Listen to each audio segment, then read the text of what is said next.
Your absence destroys a narcissist, and they can't avoid it. You walked away. You went no contact. You created space. But here's the truth. To the narcissist, your absence is devastating. They may pretend they don't care. They may act unfazed, quickly flaunt a new partner, or ignore you altogether. But make no mistake, your silence is deafening to them. It doesn't just bother them, it dismantles them.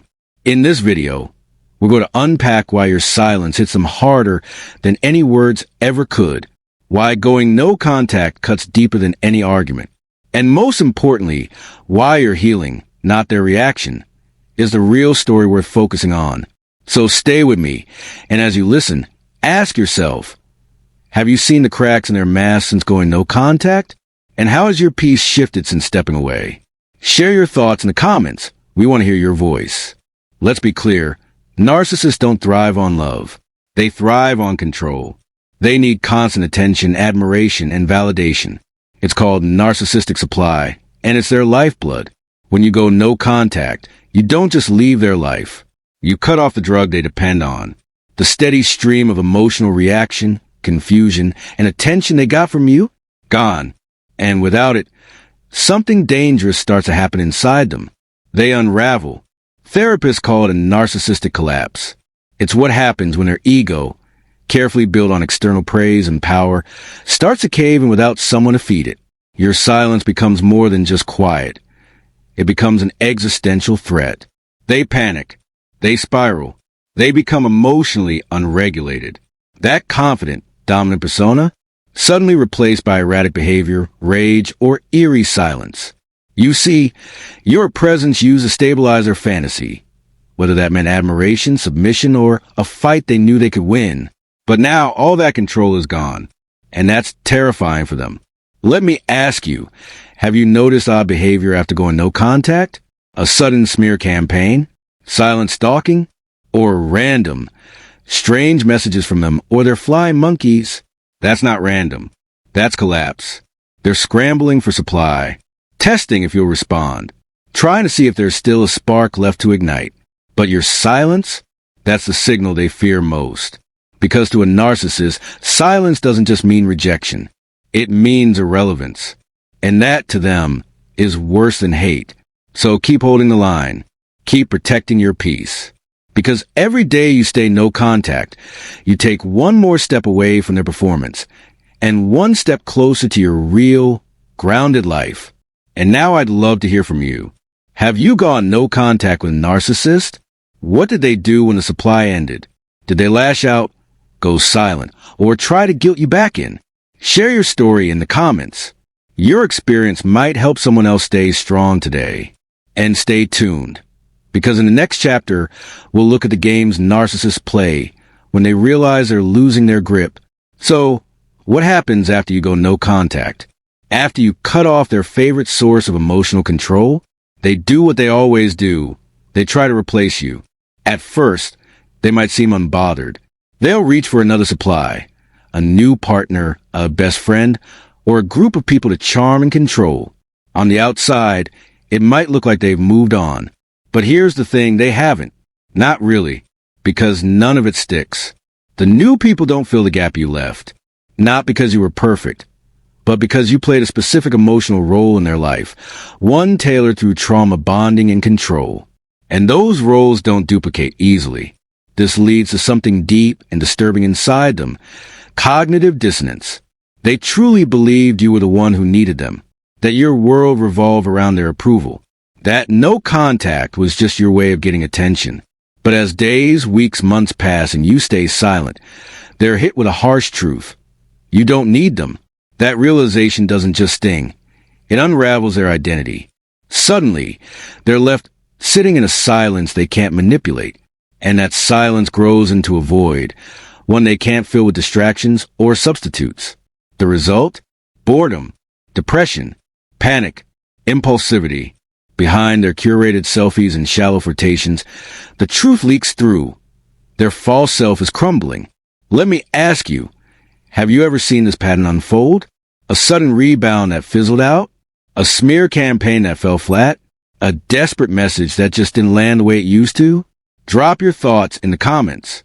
We're building a library of real experiences, and yours might help someone feel seen today. Now we come to the part many don't see, the hidden implosion. This is narcissistic collapse, and it unfolds in a series of emotional stages that mimic grief, but with a twist. First comes denial. They tell themselves you're playing games, that you'll be back, that you're just being dramatic. Then comes anger. This is where the rage builds. The smear campaigns begin. They trash your name to others, not because it's true, but because their ego is bleeding and they need to patch it up with lies. Next, bargaining. They test the waters with accidental texts, memories, promises, hoovering attempts, all aimed at dragging you back in. If you've been love-bombed again out of nowhere, this is it. Then depression, the realization that you might really be gone, that their tricks aren't working, and that no new supply has stuck the landing. And finally, withdrawal. They retreat, go silent, not out of peace, but because the mask is shattered, and they don't know what to do next. But don't be fooled. This silence isn't healing. It's hiding. Every frantic tactic, whether it's fake apologies, gaslighting, or ghosting, is a symptom of one truth. They cannot handle being ignored. It breaks their illusion of control. Your no contact isn't just a boundary. It's a mirror, and they hate what it shows. So let me ask you, which of these collapse stages have you witnessed firsthand? What are the narcissists in your life? Do once the control slip through their fingers? Share your experience in the comments. You never know. Your insight might be the light someone else needs right now. And if you're ready, keep watching. In the next chapter, we'll explore why your healing is what threatens them the most. Sometimes, the most powerful thing you can say is nothing at all. When you walk away from a narcissist and stay silent, you're doing more than just avoiding drama. You're delivering a message they can't unhear. I don't need your validation anymore. And for a narcissist, that is devastating. They build an entire fantasy where they were the center of your emotional world. In that fantasy, your attention was their fuel. Your pain was their power. Your reaction, whether anger, sadness, or confusion, meant they still had control. But now, you're silent, unreachable, at peace. And that silence, it's loud, deafening, even, because your absence doesn't just remove them from your life. It shatters the illusion they carefully crafted. It forces them to confront a reality they've always run from, the emptiness inside them. The grandiosity fades, the control dissolves, and the mask slips. In that moment, you're not playing their game anymore. You're not orbiting their ego. You've stepped out of their story and started writing your own. Let me ask you, have you noticed how your silence triggered more chaos than any argument ever did? How walking away created more shock than pleading ever could? If you've experienced that, you're not alone. Share what that silence meant to you, or how it changed the way they treated you. Your story could be the reminder someone else needs to hear right now. Walking away is just the beginning. The real strength is in staying away. So, how do you protect your peace when they're trying to pull you back in? Let's talk strategy. First, the gray rock method. This is where you become unshakable, emotionally flat, disengaged, and boring. No reactions, no flinching, no fuel for their fire. When they try to provoke, charm, or manipulate, you become a blank wall. Predictable, calm. It's not about suppressing your feelings. It's about refusing to hand those feelings over to someone who abuses them. Second, complete no contact. This is the gold standard. Block their number. Mute their social media. Stop checking their updates. And don't respond to flying monkeys, the friends or family they send to gather info. No contact means no crumbs. It's not cruelty. It's clarity. You're choosing your well-being over their dysfunction. Third, support yourself with intention. This is where real healing starts. Find therapy. Journal your thoughts. Talk with people who understand narcissistic abuse. Build routines that ground you. Anchor yourself in truth, not trauma. Remember, healing is your journey, not a performance for them to witness. The moment you make peace a priority, everything changes. You stop reacting. You start recovering. And that's what they fear most, a version of you that no longer depends on their chaos. So here's the question. What's worked for you in maintaining distance? Have you tried gray rocking or full no contact? What was the hardest part, and what felt freeing? Drop your experience in the comments. Someone out there is trying to make the same choice you did. Let's make sure they know they're not alone. When a narcissist begins to unravel, it might feel intense, chaotic, maybe even heartbreaking at first. But let's be clear, their collapse is not your burden to carry. In fact, it's often a direct reflection of your growth. Think about it. How many times did you hold everything together? How often did you silence your needs to keep the peace? How long did you endure emotional manipulation just to maintain the illusion of connection?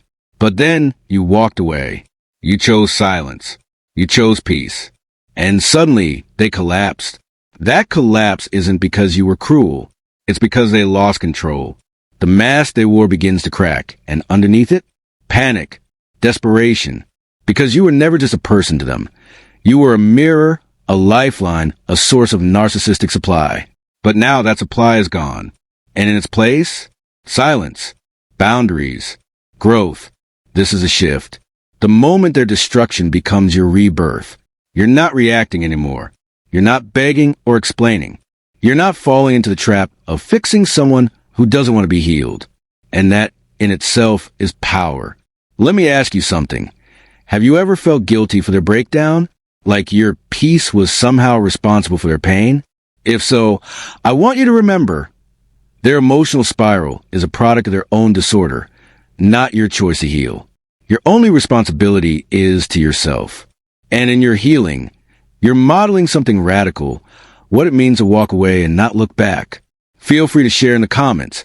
How did their collapse impact you emotionally? Did you feel confused, empowered, or both?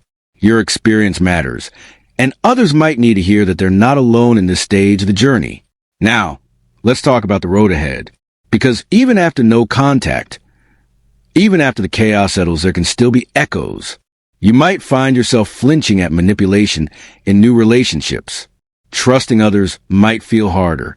Hypervigilance, anxiety, or even PTSD can linger after narcissistic abuse. And you know what? That's normal. Healing doesn't mean forgetting. It means understanding. It means learning to move forward while still honoring what you've survived. But here's the beautiful truth. That space you created, the space where their voice once echoed, is now yours to rebuild. This is your time to rediscover who you are without their influence, to redefine your identity beyond survival, to explore emotional maturity, self-respect, boundaries, and inner peace. You're not reacting anymore. You're creating. You might try therapy, journaling, mindfulness. You might reconnect with people you trust, or simply sit with yourself in ways you never could when chaos filled the room.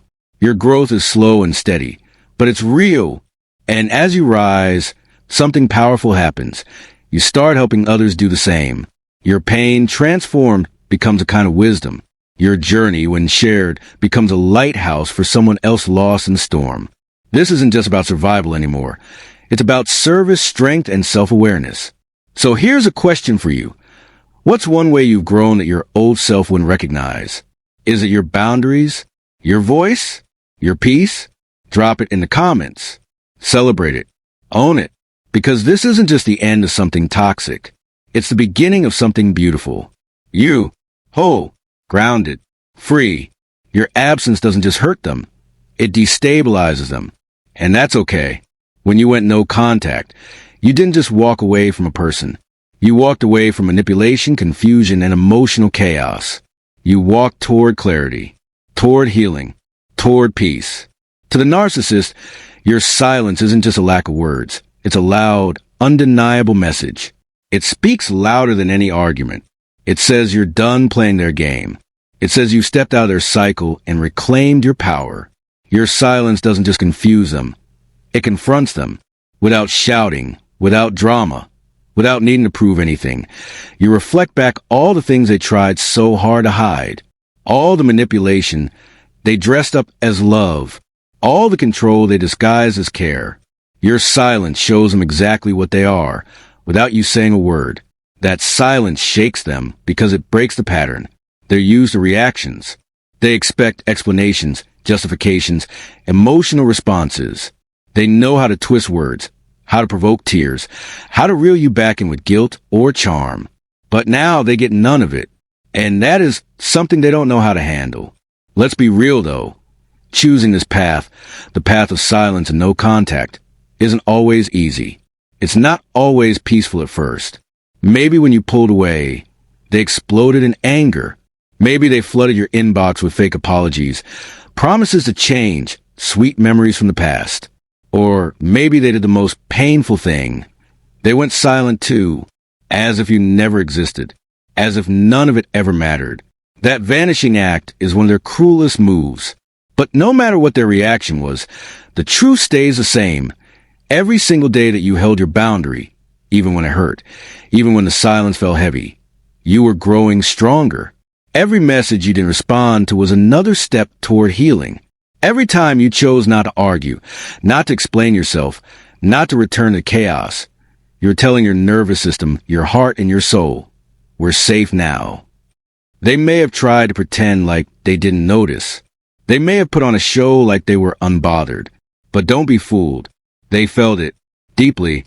They felt your absence in ways they don't have the emotional maturity to express. They felt your power in the stillness you created. The chaos they once controlled you with, it no longer works. And that realization unsettles them more than anything else. Now, you might still wish for closure. It's normal.